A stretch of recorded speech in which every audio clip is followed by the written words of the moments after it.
Halo, assalamualaikum warahmatullahi wabarakatuh. Hai mam, hai teman-teman semua. Ketemu lagi ya di Mama Alisa Channel. Terima kasih banget nih buat mam juga teman-teman yang udah mau klik video aku. Semoga mam dan teman-teman suka ya teman-teman. Nah mam, di video kali ini dimulai dari sahur ya mam. Jadi aku mau bikin menu yang simpel-simpel aja. Tadi aku punya bandeng presto gitu, sama mau bikin sayur asem yang simpel-simpel aja sih. Ini requestannya kakak Alesa mam. Jadi hari ini sahurnya kayak gini ya. Biar kakak Alesanya seneng aja gitu loh, biar semangat kita sih sebagai orang tua apa aja mau makan ya gitu, yang ngikutin anak aja biar puasanya juga semangat gitu, makannya bisa banyak. Dan benar sih untuk kakak Alesa makan ini tuh yang sampai nambah 2 kali gitu.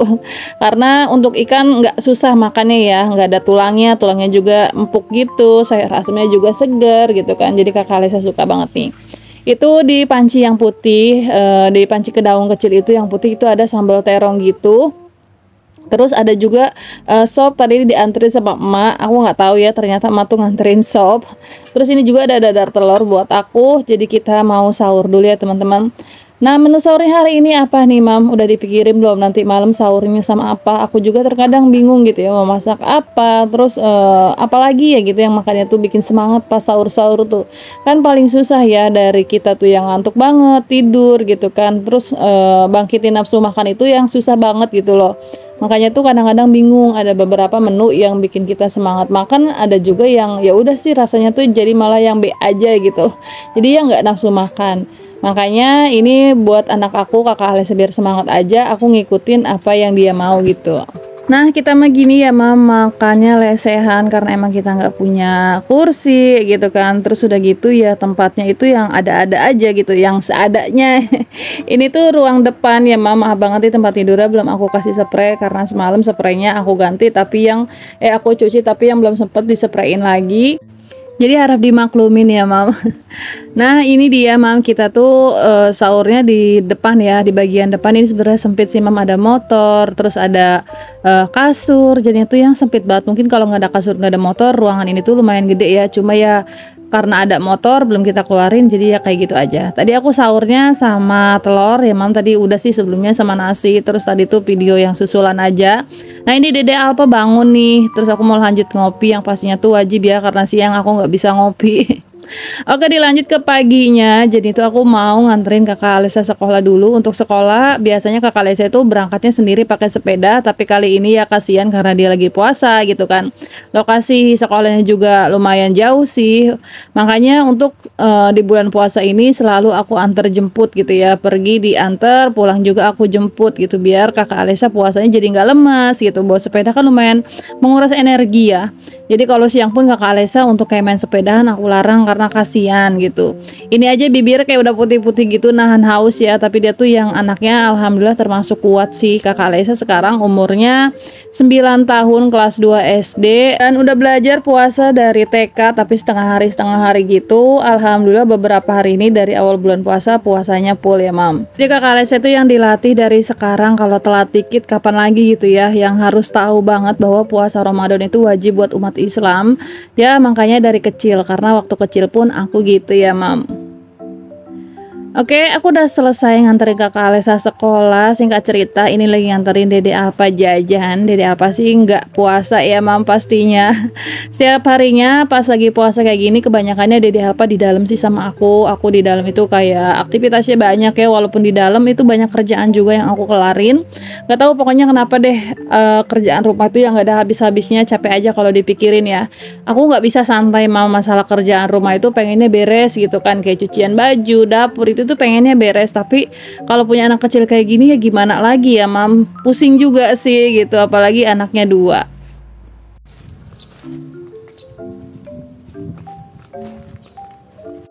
Udah biru kayak gini kenapa ya, suka biru tanpa sebab, nggak jatuh nggak apa tapi biru. Aneh. Mana tumbuhnya di sini lagi? Nggak mau hilang lagi. Nah, Mam, dilanjut aku mau bikin kue lebaran. Ini tuh buat bikin kue nastar gitu. Jadi aku mau bikin 1/4 terigu aja. 1/4 terigu ini jadinya 3 toples, lumayan ya, Mam. Di sini bahan-bahannya yang pertama aku mau kocok terlebih dahulu margarin dan butter. Kalau nggak ada butter boleh banget pakai margarin 1 bungkusan gitu. Atau sebanyak 200 gram ya, Mam. Kalau misalnya mau pakai butter itu berarti margarinnya 100 gram, butternya 100 gram. Jadi pokoknya totalnya itu 200 gram ya, antara butter sama margarin. Kalau misalnya margarin doang ya berarti 200 gram atau sebungkusan aja. Nah, Mam, untuk resep yang aku share di sini itu bakalan jadi 3 toples yang 1/4 atau 250 gram. Jadi lumayan ya buat tambahan isi-isi kue lebaran nanti gitu ya. Dan ini tuh enak banget, beneran lumer. Dan nanasnya juga seger gitu. Dan nanasnya udah aku bikin kemarin ya. Oke, selain margarin sama butter yang mau aku kocok terlebih dahulu itu si gula halusnya. Jadi gula halusnya itu 50 graman aja, teman-teman. Di sini aku saring dulu biar lebih enak aja ngocoknya, terus nggak bergerindil juga. Dan untuk ngocoknya nggak usah pakai mixer ya, teman-teman, pakai kocokan kayak gini aja, pakai tangan gitu. Ditakutkannya kalau pakai mixer itu dia bakalan jadi lumer nanti pas dipanggangnya si nastarnya. Jadi ya kita cari yang aman-amannya aja ya. Dan untuk ngaduknya cukup sampai semuanya tercampur rata aja, atau jangan sampai ada yang bergerindil. Nah, kayak gini ya, teman-teman, kita aduk-aduk terus. Nanti kalau udah tercampur rata kayak gini bentukannya, baru kita masukin bahan-bahan yang lainnya, teman-teman. Oke, selanjutnya kita masukkan si kuning telur. Di sini aku pakainya 1 butir aja karena kalau kebanyakan juga takutnya bau amis ya. Aku nggak suka juga sih kalau nastar yang kecium banget bau amisnya. Jadi kita aduk-aduk terus sampai semuanya rata, baru dimasukkan lagi bahan yang lainnya. Oke, selanjutnya aku masukin 1 bungkus susu denkau, boleh juga yang lainnya, yang penting warnanya putih. Terus ini ada 30 gram maizena ya. Jadi aku semuanya ditakar ya, teman-teman. Kalau untuk susu ya udah harusnya sih 30 gram, tapi berhubung 1 bungkusnya ada 260 kalau nggak salah. Jadi ya udahlah, aku nggak usah tambahin lagi, segitu aja, tapi rasanya tetap enak kok, teman-teman. Terus untuk maizena itu harus ditimbang juga ya. Pokoknya di sini aku ada timbangan sih, dan kalau misalnya teman-teman nggak ada timbangan cukup 3 sendok makan, tapi jangan munjung-munjung ya. Jadinya tuh insya Allah pas di 30 graman gitu. Oke, kalau si tepung maizena sama si susunya tadi udah tercampur rata, kita masukkan bahan yang terakhir yaitu tepung terigu ya, teman-teman. Tadi di awal video, di awal bikin resep ini udah aku kasih lihat terigunya. Aku pakai segitiga biru ya, dari apa itu mereknya nggak tahu deh. Pokoknya aku pakainya di sini 270 gram atau sama dengan 27 sendok. Nggak munjung-munjung ya, teman-teman. Kalau misalnya kurang yakin ya mending ditimbang aja sih, biar lebih yakin gitu kan, biar sama resepnya, nggak beda sama yang aku buat, karena ini emang udah pas banget gitu ya, teman-teman. Aku juga nggak berani sih ngasal-ngasal gitu ya, menyesuaikan. Pokoknya aku timbang-timbang aja, jadinya yang sesuai sama resep gitu. Nah, ini aku saring-saring juga ya biar hasilnya itu cakep. Nanti apa sih namanya, pas dibikin nastarnya itu jadi bener-bener yang halus gitu ya, nggak ada gerindilan-gerindilan terigu gitu, jadi yang rata banget. Nah, kalau udah dimasukin semua terigunya, boleh kita aduk pakai whisker kayak gini. Kalau bisa diusahakan jangan sampai kena tangan langsung, karena suhu badan kita kan terkadang panas, terkadang dingin gitu ya. Ya kayak gitu yang bikin keras, terus bikin lembek juga. Makanya aku yang diusahakan nggak pakai tangan untuk ngaduk-ngaduknya. Nah, ini aku ngaduknya pakai spatula kayak gini ya, teman-teman. Pokoknya diaduk sampai kalis. Boleh juga sih pakai tangan, terus pakai sarung tangan plastik gitu ya. Jadi usahakan untuk tidak terkena tangan biar hasilnya itu lebih memuaskan. Nah, ini udah kalis ya, teman-teman. Jadi bisa langsung kita bentuk nih, cakep banget. Ini seperempat terigu ya, hasilnya segede gitu. Terus biar hasilnya lebih sama juga, di sini aku cetak ya, teman-teman. Aku pakainya yang timbangan 5 gram. Cetakan yang 5 gram. Kalau misalnya teman-teman ada timbangan boleh ditimbang, tapi kalau nggak ada ya dikira-kira aja. Terus untuk selai nanasnya yang pakai 2,5 gram gitu. Jadi hasilnya rata semua ya, teman-teman. Nah, sebelum aku bentuk, aku mau cetakin kayak gini dulu semuanya sampai habis. Jadi nanti tinggal bentuk-bentuk aja. Aku cetak yang setelah apa sih namanya diukur-ukur kayak gini ya, teman-teman. Jadi nantinya itu lebih gampang gitu ya, apa sih namanya, bulet-buletin jadi nggak ribet lagi gitu kan, harus nyetakin dadakan gitu. Nanti kita tinggal gulung-gulung aja, tinggal bulet-bulet aja, pokoknya tinggal cetak aja teman-teman. Pokoknya ini aku cetak sampai semuanya selesai dulu, baru nanti ke proses pembuatan nastarnya ya. Dan ini udah hampir habis, jadi lumayan sih sebenarnya ini waktunya ya. Cuma kalau di video aku persingkat aja. Kalau misalnya semuanya aku rekam ya bakalan habis berapa jam gitu ya. Ini tadi nganterin kakak Alesa di 7:30, pulang dari sana nganterin dedek jajan dulu. Habis nganterin dedek jajan yang langsung eksekusi bikin kue kayak gini, nyicil-nyicil sih. Satu hari ini aku bikinnya seginian aja, nanti setiap hari bikin gitu ya. Di sini aku udah ada pesanan lumayan banyak sih teman-teman, makanya yang kalau misalnya satu hari bikin udah semuanya itu kayaknya capek banget ya, karena kegiatan aku nggak cuma di sini, masih banyak kayak mempersiapkan puasa gitu, beres-beres rumah juga, terus ngebantuin emak DO juga gitu. Jadi bulan puasa ini alhamdulillah aku lebih produktif sih teman-teman dibandingkan puasa yang kemarin ya.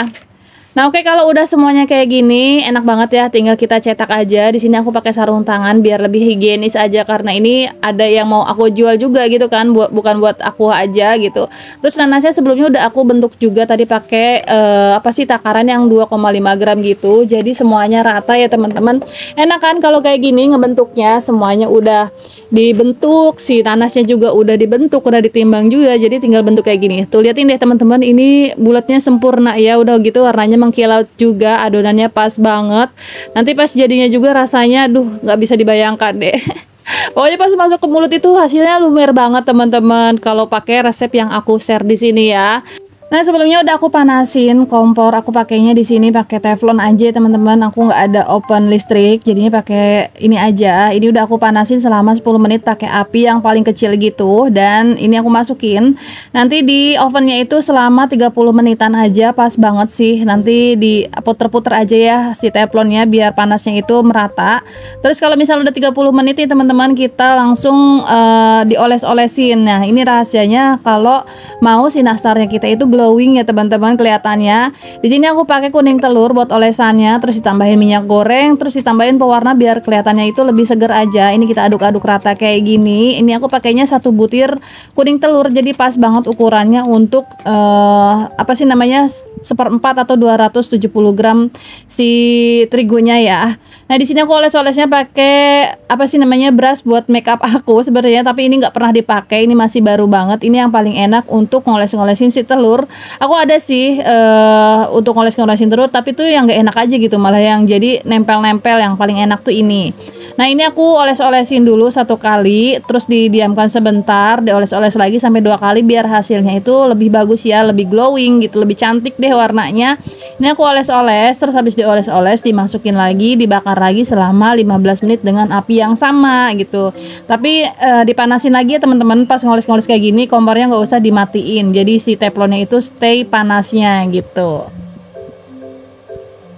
Nah, untuk teman-teman yang punya oven boleh banget dipakai ovennya, karena aku di sini nggak ada oven listrik ya, aku adanya oven tangkring, dan menurut aku lebih nyamannya pakai si teflon aja. Jadi udahlah aku pakainya teflon. Jadi ini solusi buat teman-teman yang nggak punya oven listrik atau oven tangkring ya, pakai yang ada aja dan hasilnya sama kok bagusnya. Terus dengan ukuran api yang paling kecil, dengan waktu yang pas gitu ya, ini tuh bakalan matangnya tuh pas dan nggak gosong sama sekali. Ini bisa dilihat sih tadi hasilnya, bawahnya itu nggak ada gosong sama sekali teman-teman. Bagus aja ya kayak gini, tapi matangnya tuh merata ke atas-atas. Nah, ini 1 toples isinya tuh pas di 250 gram, bisa lebih juga karena ini tuh berat ya. Si nastar ini tuh tadi kan per butirnya aja udah 7,5 gram gitu kan. Terigunya tadi adonannya 5 gram, terus apa sih nanasnya 2,5 gram gitu, bisa lebih ya teman-teman. Jadi ya pas aja sih untuk si nastar ini. Nah, ini tuh kayak gini teman-teman, disusunnya itu kelihatannya renggang, tapi kelihatannya apa sih, kelihatannya renggang tapi ini padat kok. Nah, Mam bisa dilihat sendiri timbangannya. Oke, untuk kuenya aku udah jadi semua teman-teman. Ini jadinya 3 toples pas, ada beberapa tadi yang lebihan gitu, ada 8 kayaknya 8 butiran gitu. Ini jadi 3 toples ya. Tuh, liatin cantik banget kan teman-teman. Dan sampai di sini dulu ya videonya aku. Terima kasih banget yang udah nemenin aku sampai di akhir video. Terima kasih aku ucapkan buat teman-teman yang selalu setia. Buat teman-teman yang baru mampir juga aku ucapkan terima kasih. Semoga suka dan sampai di sini. Assalamualaikum warahmatullahi wabarakatuh.